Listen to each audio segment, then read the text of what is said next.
ನಮಸ್ಕಾರ ಎಲ್ಲರಿಗೂ, welcome back to my vlogs. ಈ ರೀತಿ ನಾವು ಬಿಗಿನರ್ಸ್ ಆದರೆ ಬೇಗ ವರಮಹಾಲಕ್ಷ್ಮಿ ಹಬ್ಬಕ್ಕೆ ಲಕ್ಷ್ಮಿಗೆ ಸೀರೆನ ಉಡಿಸ್ಕೋಬೋದು. ಹೀಗೆ ಸೀರೆನ ಈ ರೀತಿ ನೀಟಾಗಿ ಅರೇಂಜ್ ಮಾಡಿಕೊಂಡು ಒಂದು ಚಾಪೆ ಮೇಲೆ ಹಾಕ್ಕೊಂಡು ಈ ರೀತಿ ನಾವು ಯಾವ ರೀತಿ ಸೀರೆಗೆ ಪ್ಲೀಟ್ಸ್ ಹಿಡಿತೀವೋ ಅದೇ ರೀತಿ ನಾವು ಪ್ಲೀಟ್ಸನ್ನ ಇಟ್ಕೋಬೇಕು.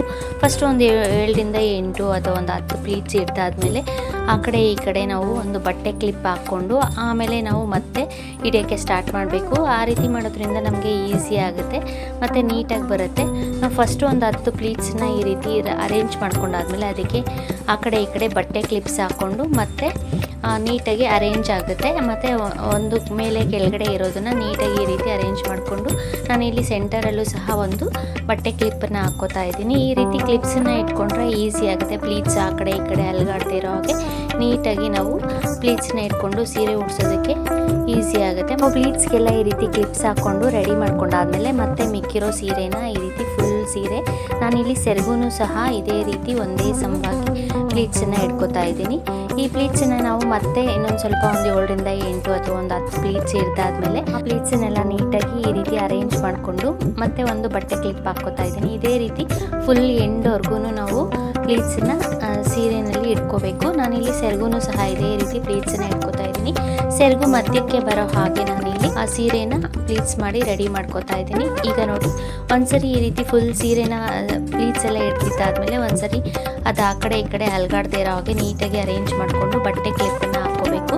ಇದೇ ರೀತಿ ನಾವು ಎರಡೂ ಸೈಡಲ್ಲೂ ಆ ಪ್ಲೀಟ್ಸನ್ನ ಅರೇಂಜ್ ಮಾಡಿಕೊಂಡು ಬಟ್ಟೆ ಕ್ಲಿಪ್ಪನ್ನು ಹಾಕ್ಕೋಬೇಕು.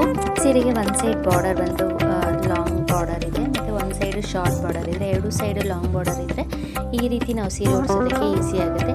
ಈ ರೀತಿ ಸೀರೆ ಉಡ್ಸೋದು ಸುಲಭವಾಗಿ ಆಗುತ್ತೆ ಮತ್ತು ಬೇಗನೂ ಸಹ ಆಗುತ್ತೆ. ಬಿಗಿನರ್ಸು ಸಹ ವಿಧಾನದಲ್ಲಿ ಸುಲಭವಾಗಿ ಸೀರೆನ ಉಡಿಸ್ಬೋದು. ಈಗ ನೋಡಿ, ಪ್ಲೀಟ್ಸನ್ನ ಎರಡೂ ಸೈಡ್ ಅರೇಂಜ್ ಮಾಡ್ಕೊಂಡು ನಾನು ಬಟ್ಟೆ ಕ್ಲಿಪ್ಪನ್ನು ಹಾಕಿ ಸೀರೆನ ರೆಡಿ ಮಾಡಿ ಇಟ್ಕೊಂಡಿದ್ದೀನಿ. ಈ ರೀತಿ ನಾವು ಸೀರೆನ ರೆಡಿ ಮಾಡಿ ಇಟ್ಕೊಂಡ್ಬಿಟ್ರೆ ಬೆಳಗ್ಗೆ ಎದ್ದು ಬೇಗ ಸೀರೆಯನ್ನು ಉಡಿಸ್ಕೋಬೋದು ಲಕ್ಷ್ಮಿಗೆ. ಈಗ ನಾವು ಅಕ್ಕಿನ ಪ್ಲೇಟಲ್ಲಿ ಇಟ್ಟು ನಾವು ಅದ್ರ ಮೇಲೆ ನಾವು ಯಾವ ವಿಧಾನದಲ್ಲಿ ಆ ಕಳಶನ ರೆಡಿ ಮಾಡ್ಕೋತೀವೋ ಆ ರೀತಿ ಕಳಶನ ಇಟ್ಕೊಂಡು ಇಲ್ಲಿ ನಾವು ಅರೇಂಜ್ ಮಾಡ್ಕೊಂಡಿರೋ ಸೀರೆನ ಈ ರೀತಿ ಹಾಕ್ಕೋತಾ ಇದ್ದೀನಿ. ಈ ರೀತಿ ಹಾಕ್ಕೊಂಡಾದ್ಮೇಲೆ ನಾವು ಸೆಂಟರ್ಗೆ ಕರೆಕ್ಟಾಗಿ ಎರಡೂ ಸೈಡು ಸಂಭಾಗೆ ಬರೋ ಹಾಗೆ ನಾವು ಪ್ಲೀಟ್ಸನ್ನ ಹಾಕ್ಕೋಬೇಕು. ಕಳಶಕ್ಕೆ ಹಾಕ್ಕೊಂಡಾದ್ಮೇಲೆ ಸೆಂಟರಲ್ಲಿ 2 ಪ್ಲೀಟ್ಸ್ ಇರುತ್ತಲ್ಲ ಆ ಪ್ಲೀಟ್ಸನ್ನ ಇಟ್ಕೊಂಡು ಒಂದು ಬಟ್ಟೆ ಪಿನ್ ಹಾಕ್ಕೋಬೇಕು. ಈ ರೀತಿ ಟೈಟಾಗಿ ಬಟ್ಟೆ ಪಿನ್ನನ್ನು ಹಾಕ್ಕೋಬೇಕು.